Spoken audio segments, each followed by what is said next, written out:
आज कृष्ण जन्माष्टमी है और इस मौके पर भगवान श्री कृष्ण की बात करना आप सबके साथ बहुत जरूरी है। आप सबने दिन भर सेलिब्रेट किया होगा, एक दूसरे को शुभकामनाएं दी होंगी, पूजा की होगी, मंदिर गए होंगे।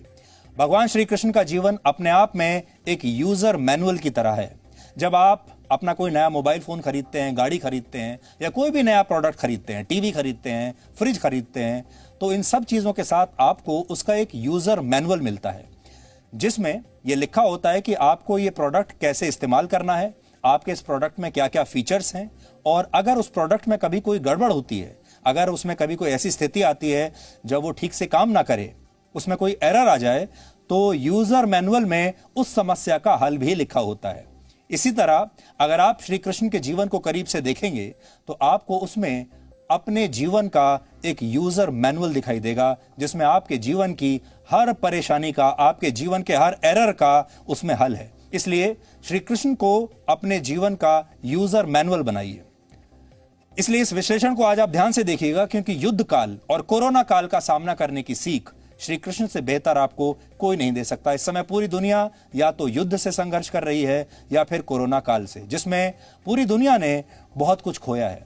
पूरी दुनिया में बहुत सारे लोग युद्ध से परेशान हैं और कोरोना से भी परेशान हैं। सबको लगता है जीवन उनके साथ धोखा कर रहा है, अन्याय कर रहा है। युद्ध और बीमारी उनसे अपनों को छीन रही है, लेकिन श्री कृष्ण के जीवन में उनका सब कुछ छूट गया, फिर भी वो विचलित नहीं हुए। आज आपको ये सीखना है। पहले उनकी मां छूटी, उनके पिता छूटे, फिर जिस नंद बाबा और यशोदा ने उन्हें पाल पोस कर बड़ा किया था वो भी छूट गए। जिन दोस्तों के साथ खेलते कूदते बड़े हुए फिर वो छूटे। उनका प्रेम राधा भी उनके साथ हमेशा नहीं रही। इसके अलावा पहले वो गोकुल से दूर हुए, फिर मथुरा से दूर हुए, आखिर में उन्हीं के द्वारा बसाया गया नगर द्वारका भी समुद्र में डूब गया।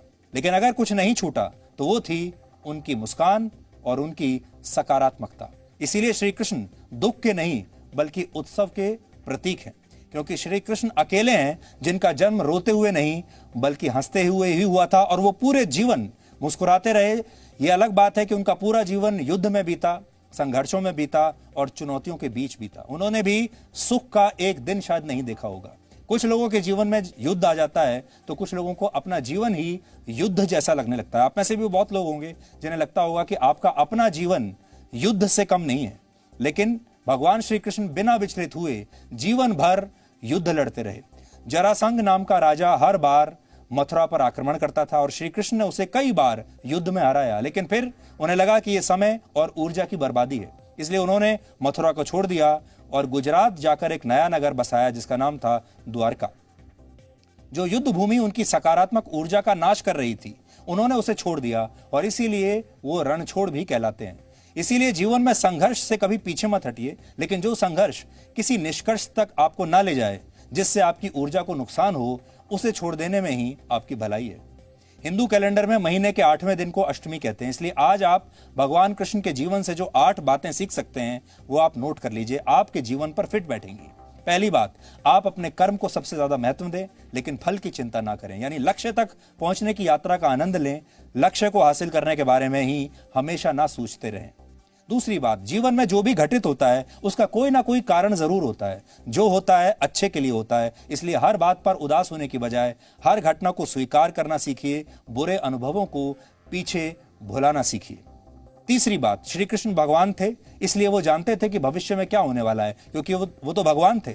सब जानते हुए भी वो वर्तमान में जीते रहे और इसी हिसाब से योजनाएं बनाते रहे, उसी हिसाब से संघर्ष करते रहे। इसलिए कल क्या होगा इसकी चिंता छोड़कर आज जो है उसका आनंद लीजिए। चौथी बात, भगवान कृष्ण कहते थे क्रोध, लोभ और अहंकार नर्क के 3 द्वार हैं, इसलिए इन तीनों बुरी आदतों को आज ही त्याग दीजिए और जीवन में शांति को अपनाइए। पांचवी बात, श्री कृष्ण ने जीवन भर त्याग किया, क्योंकि त्याग के बिना कुछ भी हासिल नहीं होता। इसलिए जीवन में आगे बढ़ने के लिए अपने आराम, पैसे, समय और सुरक्षा के भाव का त्याग करने के लिए हमेशा तैयार रहिए। छठी बात, भगवान कृष्ण द्वारका के राजा थे, बहुत बड़े कुशल योद्धा थे, उनके पास सब कुछ था, लेकिन वो विनम्र बने रहते थे और हमेशा दूसरों को खुशियां देने की कोशिश करते थे। यही आपको भी करना है, क्योंकि बिना विनम्रता के बड़ी से बड़ी सफलता भी बेकार है। सातवीं बात, श्री कृष्ण भगवान होते हुए भी महाभारत के युद्ध में अर्जुन के सारथी बने। वो सिखाते हैं कि कोई भी काम छोटा या बड़ा नहीं होता और आपको अपने काम से हमेशा प्रेम करना चाहिए। 8वीं और आखिरी बात, आज के दौर में अच्छे और सच्चे मित्र बहुत कम लोगों को मिलते हैं। अगर आपके पास ऐसे मित्र हैं तो उन्हें श्री कृष्ण की तरह सहेज कर रखें और इसके बदले में हमेशा ऐसे मित्रों के काम आते रहें। श्री कृष्ण भगवान होते हुए भी एक आध्यात्मिक गुरु की भूमिका में थे।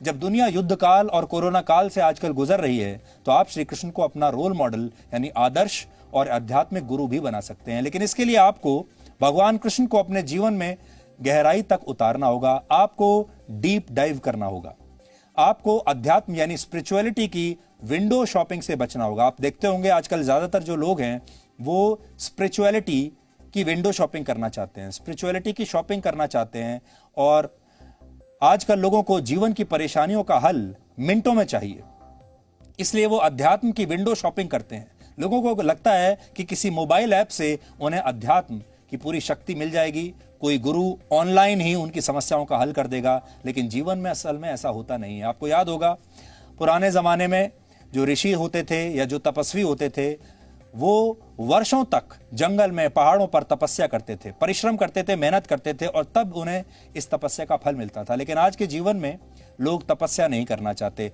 फल उन्हें तुरंत चाहिए। जीवन में हमें जो पीड़ा अनुभव होती है, जो दर्द अनुभव होता है, उसे आप अपने जीवन का एरर समझिए। लेकिन श्री कृष्ण का मैनुअल कहता है कि जब तक आप इस दुख और पीड़ा से होकर गुजरेंगे नहीं, तब तक आप खुद को अपग्रेड नहीं कर पाएंगे। यानी अगर आपको अपने बेहतर वर्जन का निर्माण करना है, जीवन में आगे बढ़ना है, तो दुख और पीड़ा से भागिए मत, क्योंकि दुख के बगैर कुछ भी हासिल नहीं होता। इसलिए दुख और पीड़ा को अपनाना सीखिए।